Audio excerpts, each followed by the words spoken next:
Donald Trump and Kari Lake give their best Benedict Arnold impression by doing an about face on abortion. My view is now that we have abortion where everybody wanted it from a legal standpoint, the states will determine by vote or legislation or perhaps both, and whatever they decide must be the law of the land. But don't worry, a godly and righteous man is taking a stand. Wait, what? Nope. Okay, never mind. It was Bill Maher. Again. Trump's plan is, let's leave it to the states. You mean so killing babies is okay in some states?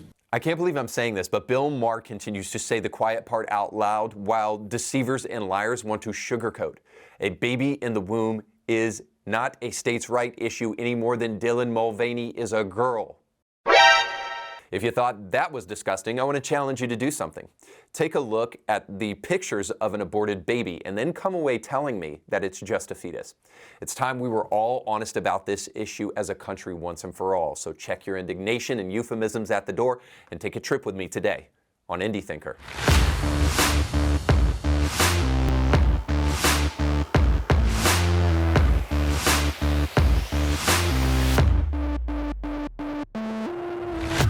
Welcome to the show. My name is Reed Huberman, and we're going to try to do what we do every week. We're going to try to bridge the gap between faith and reason, and today we're going to be talking about whether or not religion, or more importantly, Christian faith in America is on the decline and will eventually fizzle out and die, or if we can expect a rebound. Has the death cries of Christianity in America been a little bit exaggerated? I think we have evidence for a reason to believe that it has been. We'll talk about that more. But first, I just want to mention, if this show has been beneficial to you in any way, if you find this show beneficial to you, then you need to take the next step and go sign up for our Indie Thinker newsletter, where you can get great Indie Thinker extras, including our brand new trailer to the film Fatherless that is currently in production. Not only will you get great Indie Thinker extras like that, but also you can find ways to support that film and this channel. So again, if you have benefited, learned something, or been superiorly blessed by what we do here at Indie Thinker, then I want to highly encourage you to take a moment to sign up for our Indie Thinker newsletter. What in the world is wrong with America? But the people are retarded. How is it better to kill a baby at 15 weeks but not 24? Are we really that stupid that we think it's not a baby at 15, but it is at 24? Stop it. Get some help. Or have we swallowed the bill of goods our overlords have been pushing for years? Duh. Do you think Democrats care about women or elections? Do you think it's a very stupid distinction to say you cannot be pro-life and pro-death penalty when we're talking about innocent human beings being protected because a killer is off the street and innocent human beings being protected in the womb? See how they might be a little bit similar? See, the left who argues such ridiculousness is just hoping that you only see their left hand while they commit sleight of hands with their right hand. It's actually kind of hard to be pro-life when murderers are let out on the street going around killing everybody. So as you can see, there's a whole lot of drama surrounding the idea of abortion and pro-life in the United States.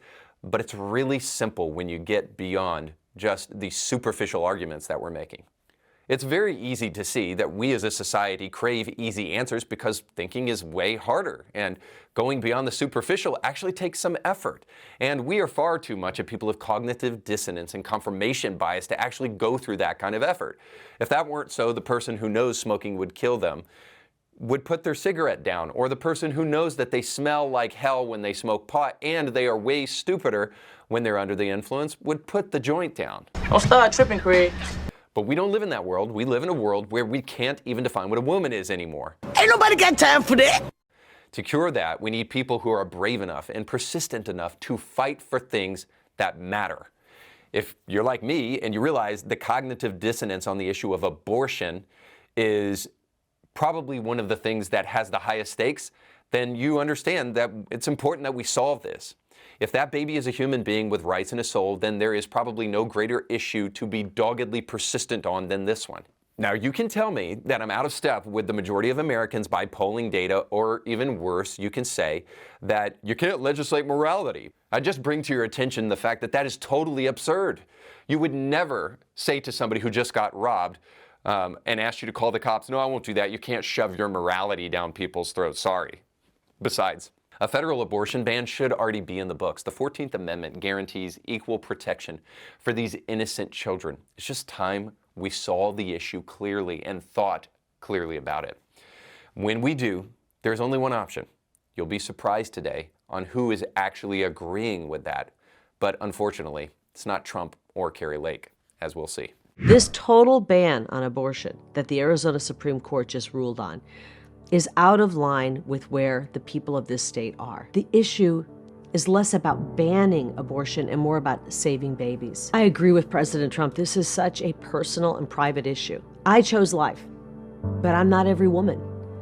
I want to make sure that every woman who finds herself pregnant has more choices so that she can make that choice that I made.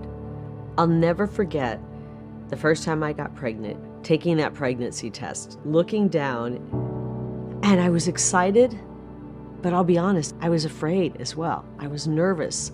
I was anxious. It's natural for women to be nervous and anxious when they're pregnant. I never would ever assume that any woman had the same exact feelings I had or situation I had.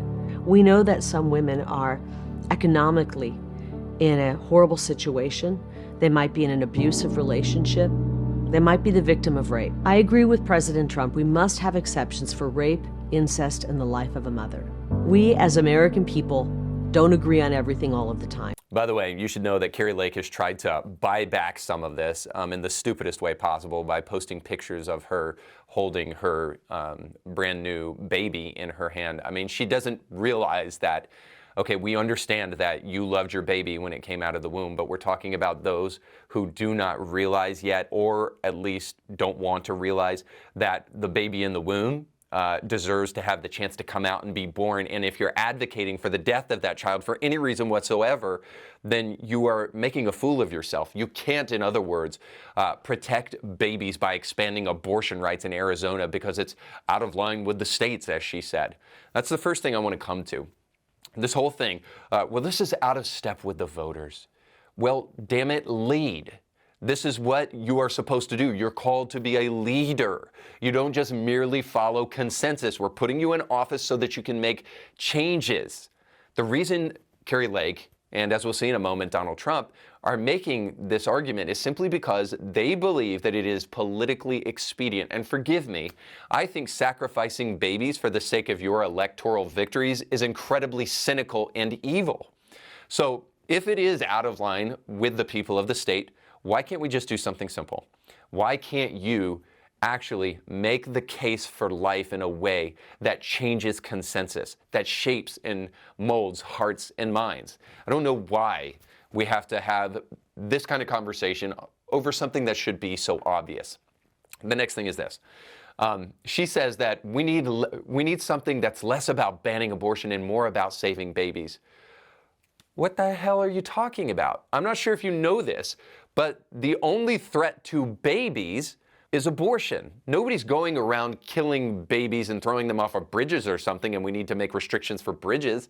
The way babies are being killed, and so in order to save them, are at abortion clinics like Planned Parenthood. So if we're actually going to save babies, then you need to ban abortion. So this is totally a non sequitur, and she knows it. This is just a way of her trying to change the narrative so that she can appeal to voters that will never vote for her. We'll get to that more in a moment. But she also says this: everyone was afraid when they first found out that they were going to be parents. I was afraid. Let me tell you a quick anecdotal story about my second born. My second born, my sweet little Jude, who is 7 years old, he came at the most inconvenient time. I had just lost my job. We had just bought a house. I had severance for only a couple months, and I was about a couple months away from that totally ending. I had been applying to job after job after job. Not sure if you know this, but somebody who's trained in philosophy and theology, a little bit hard to hire sometimes. But needless to say, I was applying to job after job after job, and I couldn't find anything. And here we were now learning that we were pregnant. And I will be honest, I was in a place of not a lot of joy and even a bit of discouragement hearing that we had a baby.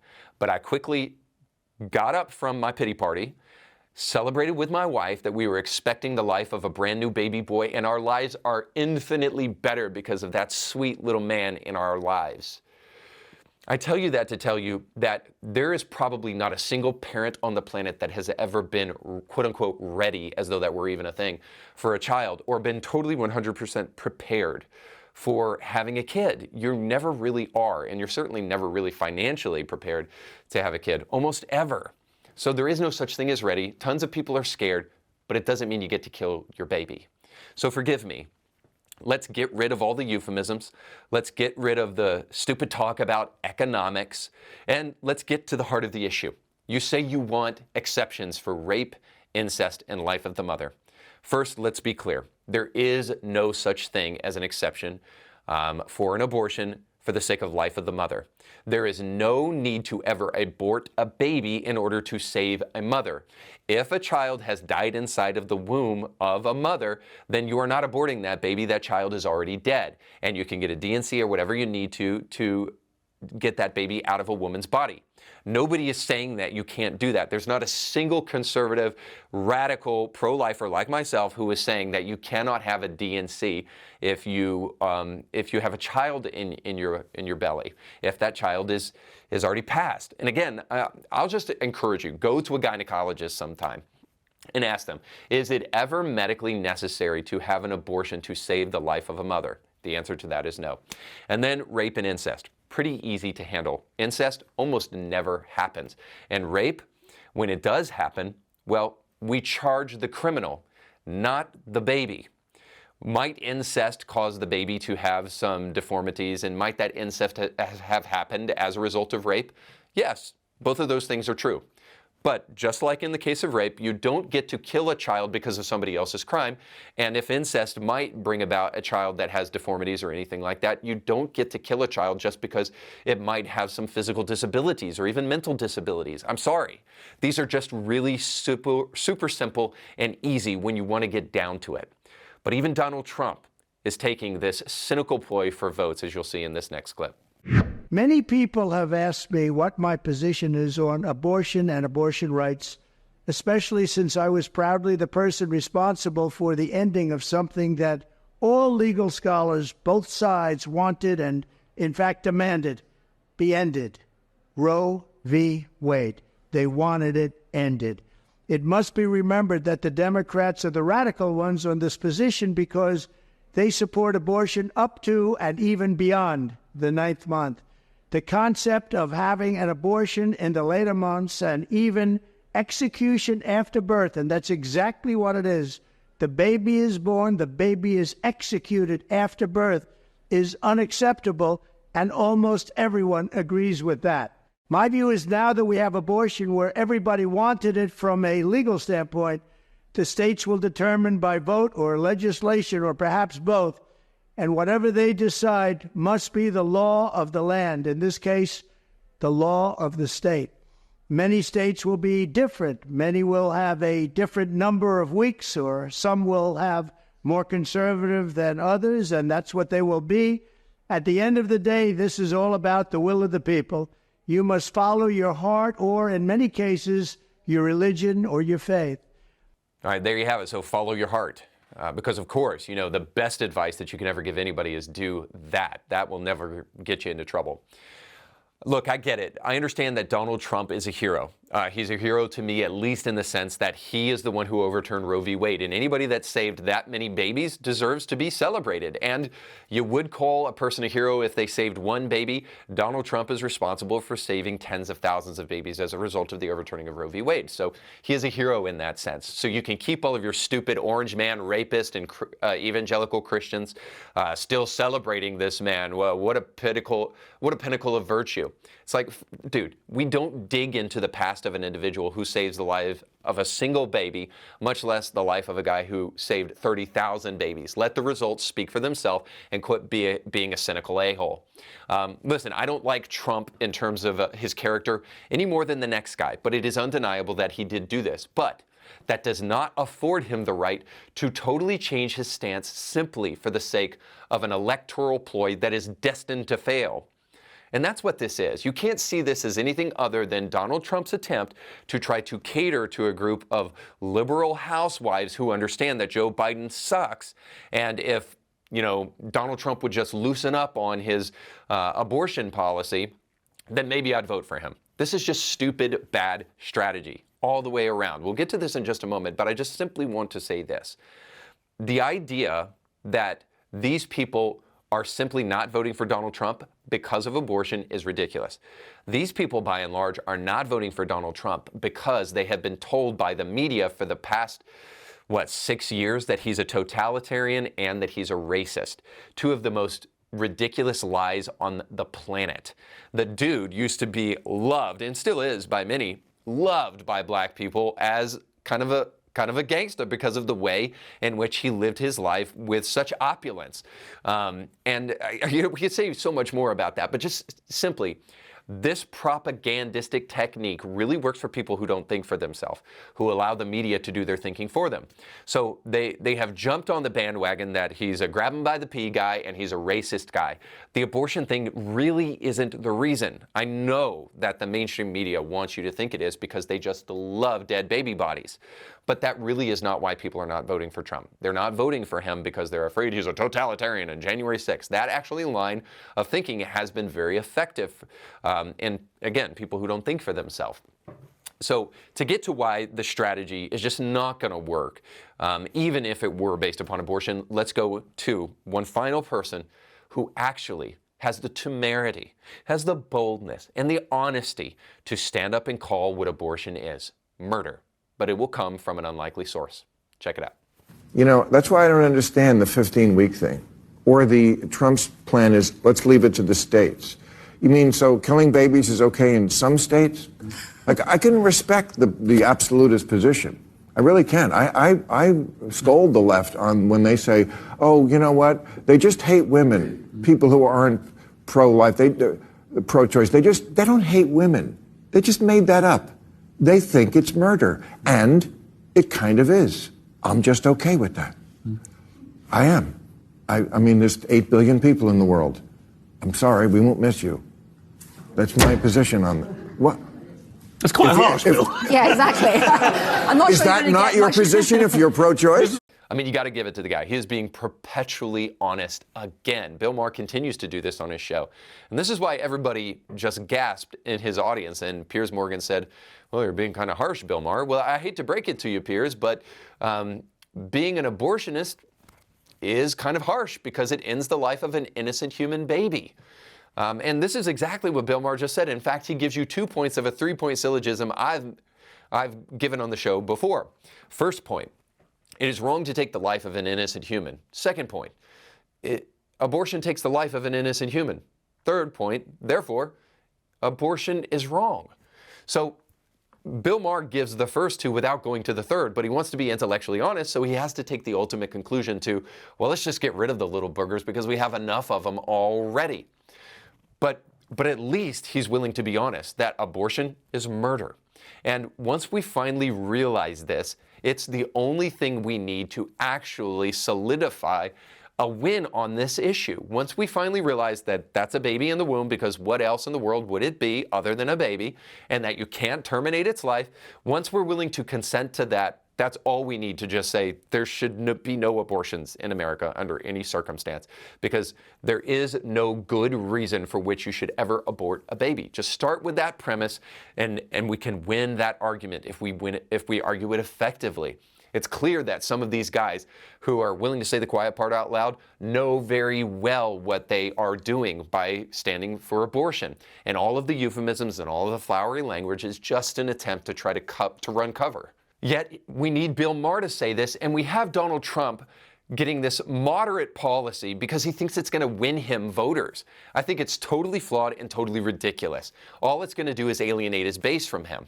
It's a flawed strategy because, first of all, Donald Trump didn't use this strategy in 2016, and he won because he was staunchly pro-life, and as a result of it, Roe is now overturned.